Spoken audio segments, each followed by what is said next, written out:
Queen एक कहानी है खुद को पहचानने की। एक सिंपल सी लड़की की कहानी जो शुरू में तो सिर्फ कहानी होती है लेकिन एंड तक पहुंचते पहुंचते क्वीन बन जाती है।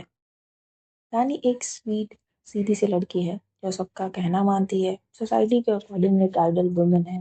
उसने अपनी लाइफ का सबसे बड़ा गोल क्या समझा? शादी। और विजय को अपना फ्यूचर।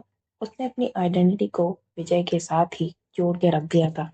जब विजय शादी कैंसिल करता है तो वो कहता है कि तुम मेरे लायक नहीं हो, मेरा लाइफस्टाइल चेंज हो चुका है। यहाँ पे हमें एक इम्पोर्टेंट चीज दिखती है कि विजय सिर्फ शादी नहीं तोड़ता, वो रानी की सेल्फ वर्थ को भी तोड़ देता है। वो उसे खुद से कम समझने को कहता है या समझता है। फिर भी रानी उसे कन्विंस करने की कोशिश करती है कि वो कहती है कि तुम जो कहोगे मैं वो करूंगी। वो लिटरली बेग करती है उससे कि वो उससे शादी कर ले। ये मोमेंट दिखाता है कि रानी कितनी इमोशनली डिपेंडेंट थी विजय पर। उसकी फैमिली दुखी होती है शादी टूटने से, लेकिन जब रानी वापस आती है वो उसे सपोर्ट भी करते हैं, खुद को संभालते हुए उसे भी संभालते हैं। विजय प्रॉमिस तो करता है कि वो उसे वापस कॉल करेगा, लेकिन वो कॉल नहीं करता। रानी बार बार कॉल करती है, वो नहीं उठाता। यह रानी अपने पास्ट को याद करती है कि कैसे विजय ही उसे डेस्परेटली परस्यू कर रहा था और कैसे बार बार अप्रोच कर रहा था, खुद ही प्रपोज करता है। और ये कॉन्ट्रास्ट दिखाता है कि कैसे पावर डायनामिक्स चेंज हो चुके थे। रानी की दादी का रोल बहुत इम्पोर्टेंट है। वो सिचुएशन को काफी कामली हैंडल करती है। उनकी एडवाइस इमोशनली स्ट्रेंथ का सिंबल है रानी के लिए। एक और वो सिंबॉलिक मोमेंट है जब विजय लंदन जाने से पहले रानी से कहता है कि तुम्हें मेरे नाम का टैटू बनवा लेना चाहिए, जैसे सैफ ने करीना के लिए बनवाया। तो रानी का जवाब काफी सिंपल था कि तो आपको मेरे लिए बनाना चाहिए ना, मैं क्यों बनाऊं। यहीं से सटली इनइक्वालिटी दिखने लगती है।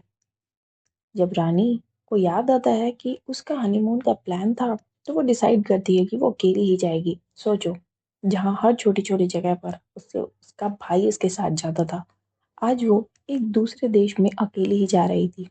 ये स्टेप काफी सिंबॉलिक है। ये उस डर के अगेंस्ट डिसीजन है। पेरिस पहुंचने के बाद उसका स्ट्रगल क्लियरली दिखता है। होटल में सब काम खत्म करना, लैंग्वेज बैरियर, खाना ढूंढना, कल्चर अलग। शुरू में तो वो बहुत awkward फील करती है, बट फिर विजय लक्ष्मी उसके लाइफ में आती है। लैंग्वेज समझ ना भी आए, लेकिन फिर भी उन दोनों के बीच कनेक्शन बन जाता है। ये बताता है कि इमोशंस लैंग्वेज से भी बड़े होते हैं।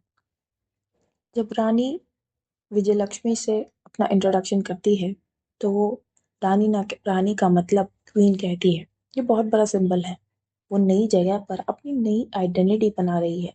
यही उसका रीबर्थ है। वो अब सिर्फ एक किसी की फियांसे नहीं, वो खुद एक प्रॉपर इंसान है कि अपनी पहचान है, अपनी इच्छाएं हैं। जब रानी आईफल टावर को देखती है तो आईफल टावर को देखकर उसे विजय के झूठे वादे और वो प्रोमिसेस याद आते हैं।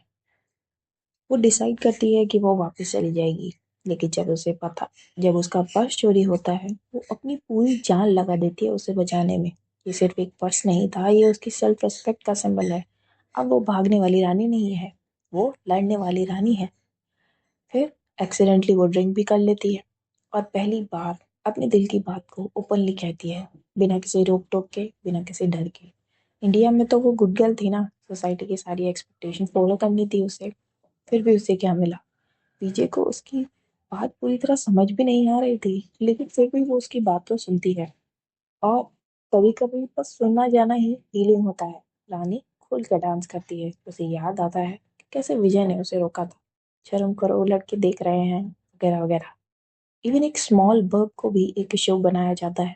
पेरिस में वो ओपनली बर्ब भी करती है। एक स्मॉल सीन एक्चुअली काफी सिंबॉलिक है। वो उन सोसाइटी के उन बाउंड्रीज को क्रॉस क्रॉस कर रही थी जो औरतों को कंट्रोल करने के लिए सेट किए जाते हैं। वो सीखती है कि यहाँ औरतें बिना शादी के भी अपनी इंडिपेंडेंट लाइफ जी सकती हैं, अकेले अपने बच्चे को संभाल सकती हैं विदाउट एनी हस्बैंड।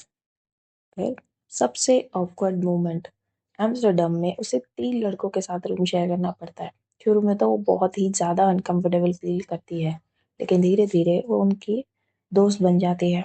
वो उसको रिस्पेक्ट करते हैं, उसके कंफर्ट के लिए रिस्पेक्ट करते हैं, उसके कंफर्ट के लिए अपना रूम तक को छोड़ देते हैं। ये अनकंडीशनल एक्सेप्टेंस ही तो है। लैंग्वेज बैरियर होने के बावजूद भी वो सब एक दूसरे के इमोशंस को समझ रहे थे। दूसरा वो शेफ जो उसकी तारीफ करता है, उसे जॉब देता है, कहता है कि कोई भी लड़का तुम पे फिदा हो सकता है।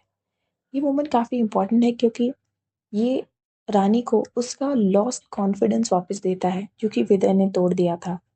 और ऊपर से अलेक्जेंडर का डायलॉग इन रानीज लैंग्वेज, नॉट अलेक्जेंडर, कहता है हु स्टॉपिंग यू। तो वो रानी को याद दिलाता है कि कैसे विजय ने उसे मैनिपुलेट करके जॉब ना करने के लिए कहा था। अब वो कार ड्राइव कर रही है कॉन्फिडेंटली, रोड क्रॉस कर रही है कॉन्फिडेंटली, जॉब कर रही है कॉन्फिडेंटली, लोग उसका बना खाना पसंद कर रहे हैं। रियलाइज करती है कि वो भी केपेबल है कुछ करने में। फिर अचानक से विजय वापस आता है। वो फिर से कंट्रोल करना शुरू करता है। ड्रिंक मत करो, लड़कों के साथ क्यों घूम रही हो, ऐसे मत घूमो, मैनिपुलेशन। मतलब वो फिर से उसे उसी पुरानी दुनिया में ले जाना चाहता है। होटल से जाते वक्त सब लोग अपना पेन, अपनी तकलीफें वहीं उस वॉल पर छोड़ जाते हैं। उसी वॉल पर रानी अपना वेडिंग कार्ड भी छोड़ देती है। यही उस क्लोजर का सिंबल है कि वो अब लाइफ के इस पेनफुल चैप्टर को बंद कर चुकी है।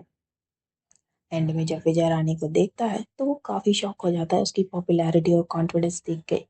वो कहता है कि तुम तो कितनी मॉडर्न हो गई हो ना। आयरॉनिकली इसी वजह से तो उसे वो वापस चाहिए थी ना। बट रानी को रियलाइज हो जाता है कि शी डिजर्व समवन बेटर, या शायद शी डिजर्व्स हरसेल्फ। उसे खुद से प्यार हो गया था। वो अपने दोस्तों के साथ रॉक कॉन्सर्ट जाती है और वो चूज करती है अपनी फ्रीडम को।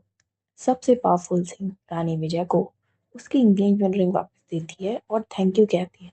थैंक यू क्यों? क्योंकि अगर वो शादी नहीं तोड़ता तो रानी कभी खुद को ढूंढ ही नहीं पाती। वही वो डिप्रेस लड़की से कॉन्फिडेंट वुमन बनकर वो कभी वापस नहीं आती। पेरिस जाने वाली रानी और वापस आने वाली रानी दो अलग अलग इंसान थे। क्वीन हमें सिखाती है कि कभी कभी रिजेक्शन भी रीबर्थ होता है। कभी कभी हार्ट ब्रेक ही फ्रीडम देता है और कभी कभी जो इंसान हमें छोड़ देता है वो एक्चुअली हमें खुद से ही मिलवा देता है। रानी ने विजय को खो दिया लेकिन उसने खुद को पा लिया, और शायद इसीलिए वो सिर्फ नाम की ही नहीं, सच में एक क्वीन बन गई है। आपका क्या कहना है क्वीन मूवी के बारे में? Let me know in the comments. Video अच्छा लगे लाइक कर देना, चैनल को सब्सक्राइब कर देना। Thank you for watching.